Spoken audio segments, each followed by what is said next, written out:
ડાંગ અને તાપી જિલ્લાના સરહદી વિસ્તારમાં આવેલ સોનગઢ તાલુકાના સિનોદ ગામ નજીક મંગળવારે વહેલી સવારે એક ભયાનક બસ અકસ્માત સર્જાયો હતો।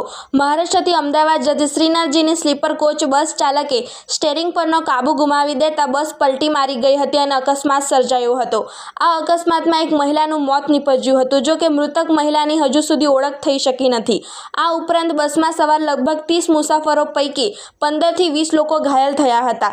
ઘાયલોને પ્રાથમિક સારવાર માટે સુબીર પીએચસી સેન્ટર લઈ જવામાં આવ્યા હતા અને ત્યારબાદ વધુ સારવાર માટે આહવા સિવિલ હોસ્પિટલ ખાતે ખસેડવામાં આવ્યા હતા અને ગંભીર રીતે ઘાયલ 4 વ્યક્તિઓને સુરત તથા એકને વલસાડ રિફર કરવામાં આવ્યા હતા। આ ઘટનાની જાણ થતાં જ ડાંગ જિલ્લા કલેક્ટર મહેશ પટેલ હોસ્પિટલ ખાતે પહોંચ્યા હતા અને ઘાયલોની તાત્કાલિક સારવાર મળે તે માટે જરૂરી વ્યવસ્થા કરવાની સૂચના આપવામાં આવી હતી।